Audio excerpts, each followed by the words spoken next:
आप मार्केट में अगर आप घूम रहे हैं और सामने से आपका दोस्त निकल कर जा रहा है तो आप उसको पहचान लेंगे। आप उसका चेहरा दूर से भी देखेंगे तो भी शायद आप उसको पहचान लेंगे क्योंकि आप उसको बहुत अच्छे से जानते हैं। बस 5 मिनट, 5 से 7 मिनट इस वीडियो को देखिए और मैं आपको गारंटी देता हूं कि अगर आप क्वाड्रेटिक इक्वेशन को पहचानना चाहते हैं, चाहे आप कहीं से भी क्वाड्रेटिक इक्वेशन तो देखें, आप उसको इमीडिएटली पहचान जाएंगे। ये वीडियो उसी के बारे में है। तो आइए चलते हैं, क्वाड्रेटिक इक्वेशन होती क्या है।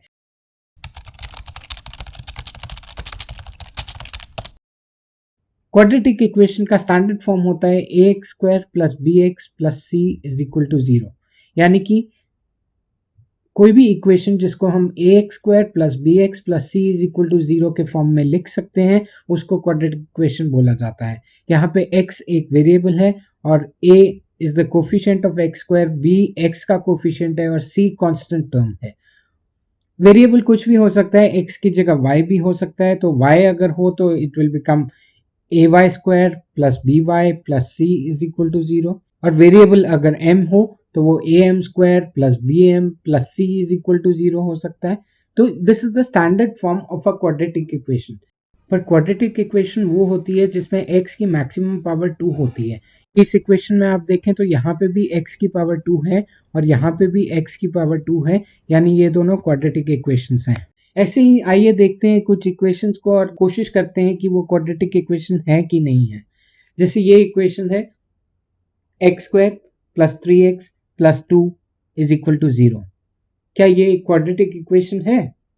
या फिर 3x² - 5x + 18 = 0। क्या ये क्वाड्रेटिक इक्वेशन है? अगर ध्यान से देखें तो यहाँ पे दोनों में वेरिएबल जो है वो x है और x की अगर पावर को देखेंगे तो दोनों में ही, इसमें भी x की पावर 2 है और इसमें भी x की पावर 2 है, यानी ये दोनों क्वाड्रेटिक इक्वेशंस हैं। क्या ये एक क्वाड्रेटिक इक्वेशन है कि 5x - 3x² - 23 = 0? ये भी एक क्वाड्रेटिक इक्वेशन है, पर ये स्टैंडर्ड फॉर्म में नहीं लिखी हुई। तो स्टैंडर्ड फॉर्म में लिखने के लिए हमें x² को पहले लाना पड़ेगा, यानी इस टर्म को हम पहले लेकर आएंगे और 5x को हम उसके बाद लिखेंगे। तो अल्टीमेट इक्वेशन जो स्टैंडर्ड फॉर्म में लिखे यही इक्वेशन, तो वो बन जाएगी -3x² + 5x - 23 = 0। यहाँ पे भी आप देख रहे हैं x की पावर 2 है, तो ये भी एक क्वाड्रेटिक इक्वेशन है। What about this equation कि 2x² + 8x = 64? क्या ये क्वाड्रेटिक इक्वेशन है? क्वाड्रेटिक इक्वेशन तो है, पर इसको फिर से स्टैंडर्ड फॉर्म में लिखना पड़ेगा, यानी इक्वल टू के एक साइड पे 0 होना चाहिए। तो सारी टर्म्स आप एक साइड पे अगर ले आए या 64 को अगर इस तरफ ले आए तो ये इक्वेशन को ऐसे भी लिख सकते हैं कि 2x² + 8x - 64 = 0। यहाँ पे भी x की पावर 2 है, तो ये भी एक क्वाड्रेटिक इक्वेशन है। But what about this equation जहाँ x + 2 × x - 3 = 0? Is that a quadratic equation? नहीं, ये क्वाड्रेटिक इक्वेशन लगती तो नहीं है क्योंकि यहाँ पे x का पावर 2 नहीं है। बट सिंप्लीफाई करके देखते हैं कि हमें क्या मिलता है। तो सिंप्लीफाई अगर हम करेंगे तो पहले हम x को मल्टीप्लाई करेंगे x - 3 से, फिर +2 और +2 को मल्टीप्लाई करेंगे फिर से x - 3 से, और फिर ब्रैकेट्स खोलेंगे तो हमें मिलता है x² - 3x + 2x - 6 = 0। Combine the like terms तो हमें मिलता है x² - x - 6 = 0। क्या ये एक क्वाड्रेटिक इक्वेशन है?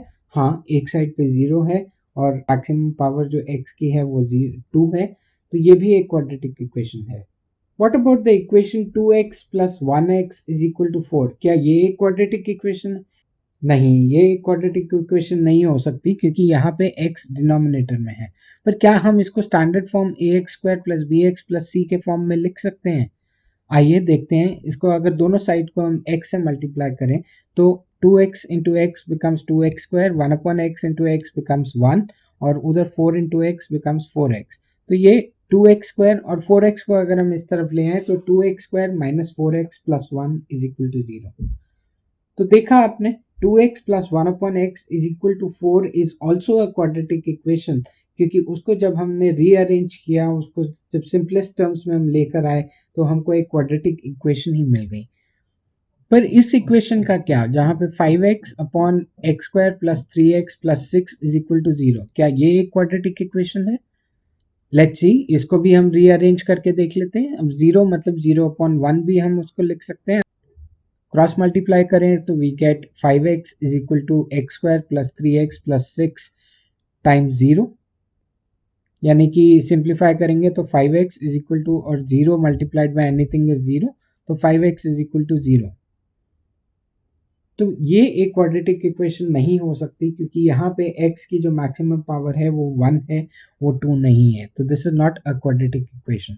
पर अगर इक्वेशन हो कि 5x upon x square plus 3x plus 6 is equal to 2, तो क्या वो एक क्वाड्रेटिक इक्वेशन है? तो ये भी 2/1 अगर लिखेंगे और क्रॉस मल्टीप्लाई करेंगे तो हमें मिलेगा 5x is equal to 2x square plus 6x plus 12, और 5x अगर हम दूसरी तरफ ले जाएं तो हम लिख सकते हैं इसको 2x स्क्वायर प्लस x, क्योंकि 6x minus 5x is x, तो 2x square plus x plus 12 is equal to 0।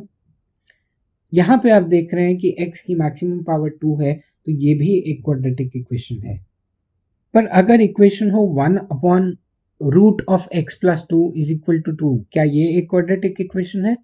Well, simplify करके देखते हैं, और सिंप्लीफाई करने के लिए दोनों साइड्स को अगर हम स्क्वायर करेंगे तो we get 1 upon x plus 2 is equal to 4, और फिर 4 यानी कि 4/1 भी लिख सकते हैं। दोनों साइड को क्रॉस मल्टीप्लाई करेंगे तो we get 4x plus 8 is equal to 1, यानी कि ये क्वाड्रेटिक इक्वेशन नहीं हो सकती, क्योंकि यहाँ पे x की पावर मैक्सिमम पावर 1 है, 2 नहीं है।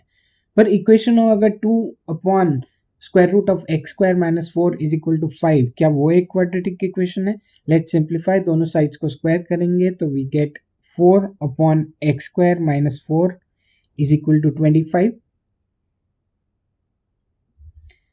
25 को हम 25/1 भी लिख सकते हैं। फिर दोनों साइड्स को हम क्रॉस मल्टीप्लाई करेंगे तो हमें मिलेगा 25x square minus 100 is equal to 4।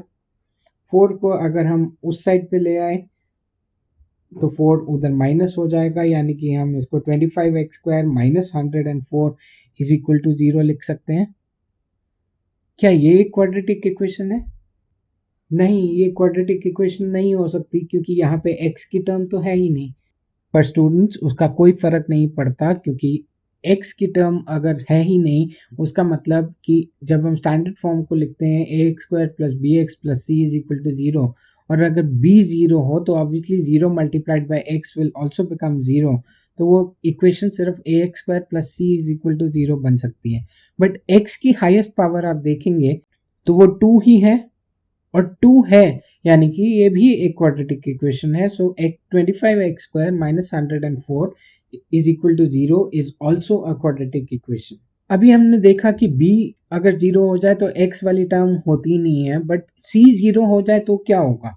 तो अगर c 0 हो गया तो the equation will simply become ax square plus bx is equal to 0, यानी कि एक एग्जांपल दूं तो 7x square plus 14x is equal to 0। क्या ये एक क्वाड्रेटिक इक्वेशन है? क्योंकि यहाँ पे भी x की हाईएस्ट पावर 2 है, और अगर a 0 हो जाए तो 0 इंटू एक्स स्क्वायर बिकम 0, तो बाकी जो इक्वेशन बनेगी वो हो जाएगी bx plus c is equal to 0। कोई एग्जांपल दूं तो 5x plus 6 is equal to 0। क्या वो एक क्वाड्रेटिक इक्वेशन है? जी बिल्कुल नहीं, क्योंकि यहाँ पे x की highest power is 1, it is not 2। तो क्वाड्रेटिक इक्वेशन वही होती है जहाँ पे x की हाईएस्ट पावर 2 होती है। अब आइडेंटिफाई अगर करना हो कि A क्या है, B क्या है और C क्या है, उसको कैसे आइडेंटिफाई करें वो देखने के लिए कुछ इक्वेशंस यहाँ पे देख लेते हैं, and let's try and identify कि A की वैल्यू क्या है, B की वैल्यू क्या है और C की वैल्यू क्या है।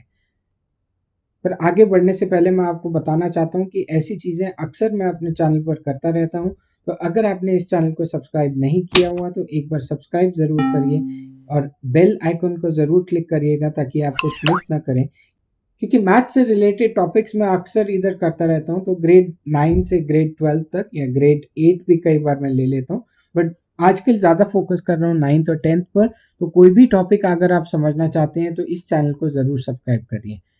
अब ये कुछ इक्वेशंस हमारे पास हैं और इनको हम देखते हैं कि a, b और c की वैल्यू क्या है। तो पहली इक्वेशन में अगर हम देखें तो एक्स स्क्वायर के साथ जो कोफिशिएंट होता है वो उसको हम a बोलते हैं, तो यहाँ पे 2 है, तो यानी कि a की वैल्यू 2 हो गई।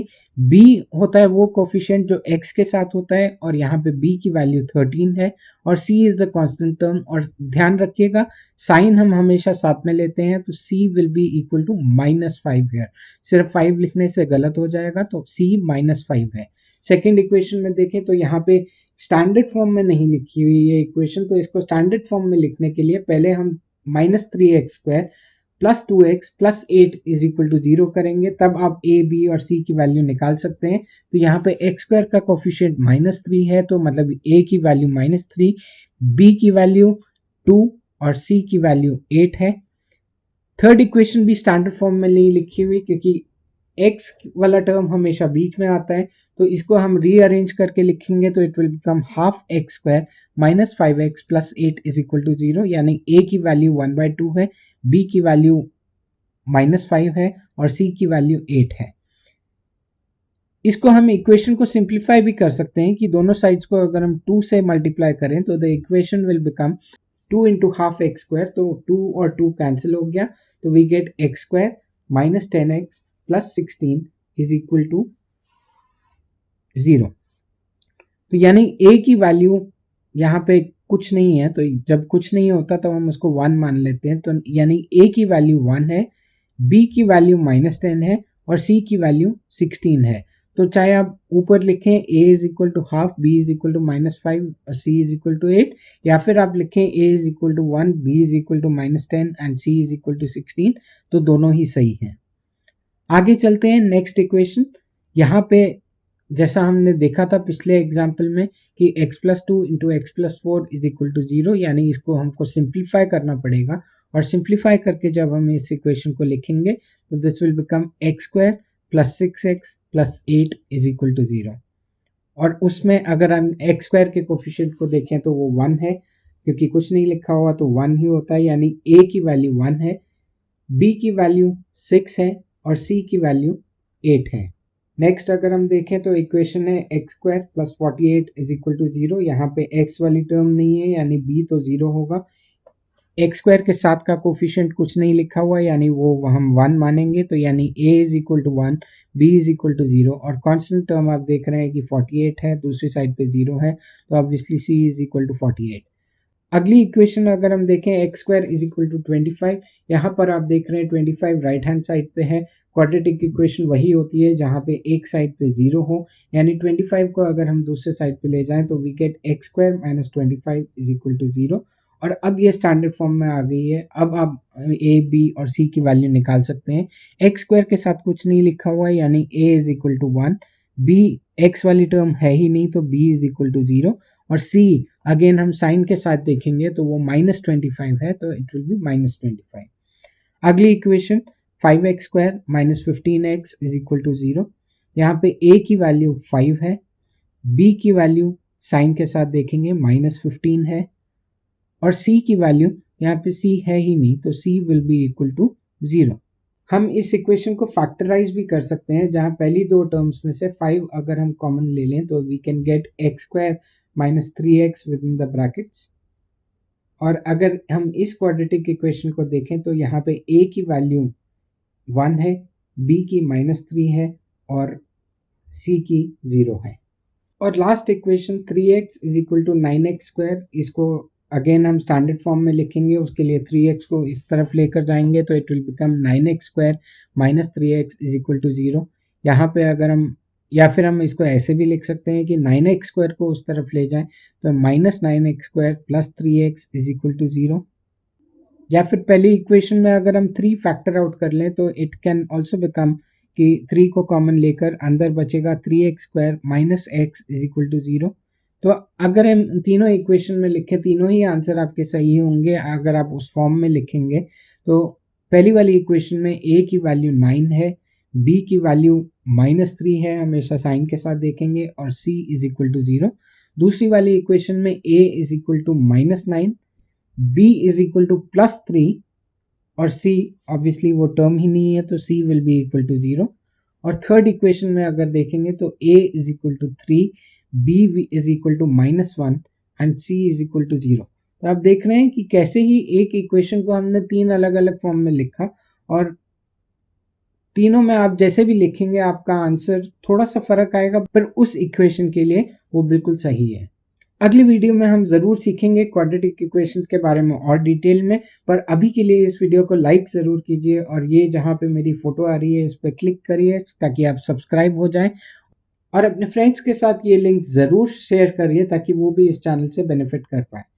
और ये जो वीडियोस स्क्रीन पर आ रहे हैं इनको जरूर देखिएगा, शायद आप इनसे और कुछ सीख जाए। Thank you, God bless you.